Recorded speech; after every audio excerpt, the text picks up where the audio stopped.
Il est 8h12. Lévy sans interdit comme chaque jour du lundi au jeudi avec Elisabeth Lévy. Bonjour Elisabeth. Bonjour Patrick, bonjour à tous. Vous nous direz tout à l'heure quel est votre morceau préféré sur l'amour. Hein. Je vais faire le Schtroumpf-Grognon, j'aime pas l'amour. L'amour vache. Bon, parlons de cet hommage national qui va avoir lieu à la mi-journée pour Robert Badinter devant le ministère de la Justice. Le FN et LFI ont été jugés indésirables par la famille de Robert Badinter. Hein. Permettez-moi de corriger votre lapsus, il s'agit du RN. Qu'est-ce que j'ai dit ? Vous avez dit le FN. Ah, le FN, oui, bon. Oui, d'accord. Question d'époque. Alors, oui, on assiste à un remake des polémiques autour de l'hommage de l'hommage aux victimes françaises du 7 octobre. Alors, on apprend donc par le truchement de l'Élysée qu'Elisabeth Badinter a souhaité que le Rassemblement national et la France insoumise ne soient pas présents aux Invalides ce matin. Bon, en réalité, il y a un protocole officiel. Vous savez, la République, c'est très formel. Donc ce protocole impose d'inviter des représentants de tous les partis de l'Assemblée. Donc Marine Le Pen et Mathilde Panot ont été conviés, ainsi que Éric Coquerel, le président de la Commission des Finances. Ils ont reçu un carton. Ce ne sera pas Mathilde Panot, mais Caroline Fiat qui représentera LFI. Et d'ailleurs, les deux partis ont eu des réactions très différentes. Marine Le Pen s'incline. Notre ligne, dit-elle, c'est d'abord de respecter la volonté des familles. Pour le Monde, évidemment, il y a là une volonté trouble de respectabilisation, et si c'était peut-être simplement de la décence. Quant à Mathilde Panot, enfin, c'est pas elle d'ailleurs, chez LFI, on joue plutôt à Madame sans gêne, on est invité, c'est notre droit, on sera là, comme mercredi dernier, un peu leur show de blessés. Oui, c'est ça. Alors, que dire de cette exclusion et de ces réactions ? Alors, avant de brandir les grands principes, je voudrais adresser une pensée. Je pense à Elisabeth Badinter. La France a perdu un homme d'État, mais elle a perdu un homme qu'elle aimait, qu'elle admirait d'ailleurs. C'était vraiment un couple merveilleux qu'elle admirait comme au jour de leur rencontre.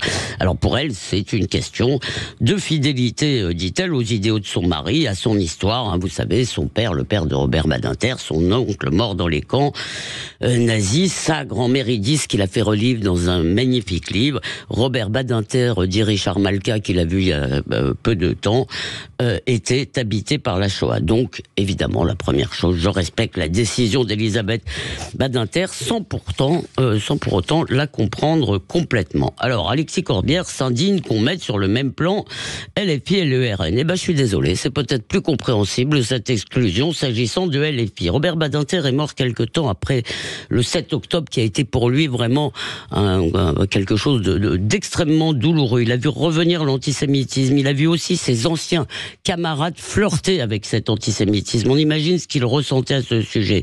Il a entendu Daniel Obono parler de résistance pour le Hamas. On attend toujours d'ailleurs la condamnation de Jean-Luc Mélenchon de ce propos. En revanche, il faut être honnête. On peut avoir toutes sortes de désaccords avec eux, mais le parti de Marine Le Pen a fait le chemin inverse. Il est assez injuste de confondre Marine et Jean-Marie, le Front National et le Rassemblement National. Ce que j'ai fait, oui. Non mais oui, je ne crois pas que vous le fassiez le fond, Patrick. C'était aussi parce qu'on parlait des années 80 peut-être.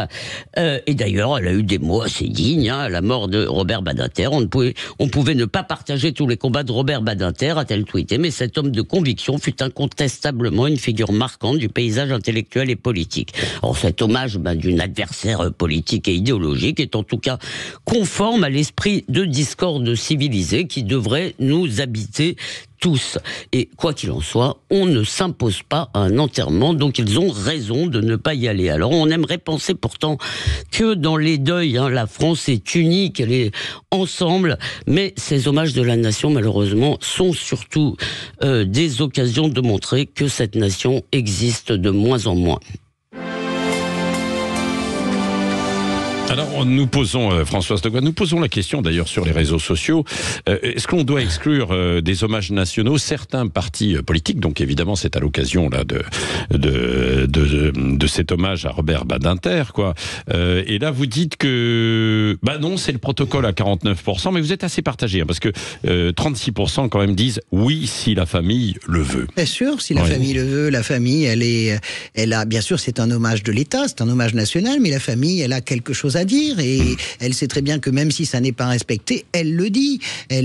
Elisabeth Badinter, elle signifie que Robert Badinter avait, comment dirais-je, 2 combats dans la vie. Le premier, c'est la peine de mort, et que voilà. Bien sûr que le Rassemblement national ne dit pas il faut le retour de la peine de mort, mais la réalité, c'est que d'abord Marion Maréchal, qui a été au Rassemblement national, a eu des mots tout à fait désagréables sur Robert Badinter.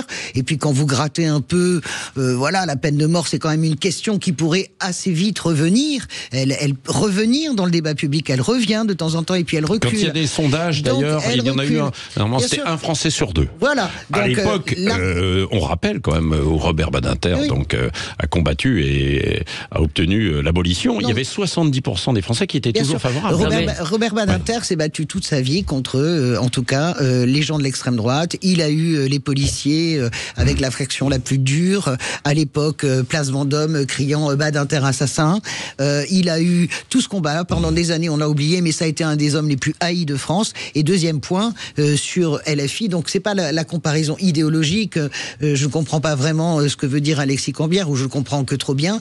Mais en tout cas, dans la situation, et je rejoins Elisabeth, Robert Badinter était traumatisé et la Shoah était toute sa vie son moteur. Il est mort avec le 7 octobre. Il est mort avec ces images-là et cette non-condamnation d'un mouvement islamiste et antisémite. Donc moi je le comprends. Je comprends très bien. Je ne comprends pas qu'LFI. Je comprends que politiquement LFI maintienne, parce que ne pas venir serait valider toutes les accusations qu'on porte contre la France insoumise depuis le 7 octobre. Donc je comprends que politiquement, mais entre comprendre politiquement et humainement avoir l'ouverture de cœur de dire on ne veut pas de moi, je n'y vais pas. J'aurais aimé que LFI n'y aille pas. C'est pas seulement une question d'ouverture de cœur, c'est aussi un peu une question de dignité. Pardon, on s'impose pas. C'est ce que j'appelle. Vous parlez d'ouverture de cœur. Moi, j'y vois plus une question de dignité. Je trouve pas ça très digne. Pas ça, si vous voulez, en termes d'honneur, je ne trouve pas ça terrible. Mais moi, je dis qu'il y a quand même une véritable difficulté. Encore une fois, j'ai beaucoup de respect, d'affection pour Elisabeth Badinter. Elle est très importante dans beaucoup de nos combats.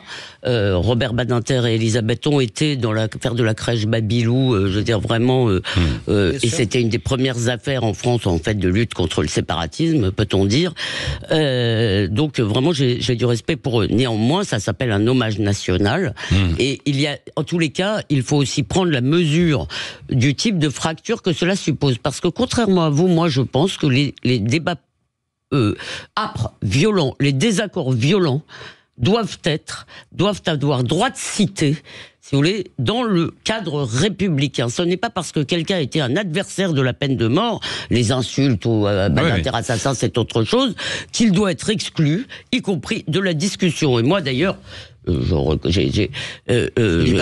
comment? Non, mais si vous voulez, oui, il y avait des gens qui étaient des adversaires de la peine de mort. Ça ne les rend pas indignes de rendre hommage. Mais excusez-moi, je vous dis juste, j'entends ce que vous dites. Moi, je serais la famille Badinter. Eh bien, je n'aurais pas envie. Je comprends que la famille n'ait pas envie. Mais c'est pas ça que je vous dis. Mais je pose une autre question. Mais sur les comment dirais-je, sur les hommages nationaux, je pense qu'il ne faut rien interdire. Je suis exactement comme vous. Je fais partie des gens qui pensaient que la présence de l'extrême droite à la marche, par exemple, contre l'antisémitisme, c'est pas ça le sujet. Je vous dis juste qu'à partir du moment où il y a un hommage national et que la famille juge utile d'exprimer que deux formations politiques ne sont pas bienvenues, il ne faut pas qu'elles viennent. Il ne faut pas qu'elles viennent. Après, sur les hommages nationaux, moi je pense que...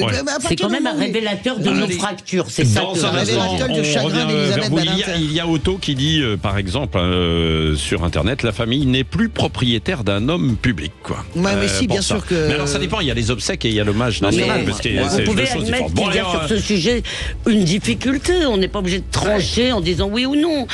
Moi, je dis qu'à la fin, il faut s'incliner. Je dis néanmoins, je comprends que ça peut poser une petite difficulté. Qu'est-ce que vous pensez, Elisabeth Lévy, Françoise Degois, de l'appel à la grève des contrôleurs à la SNCF? On va voir ça dans un instant.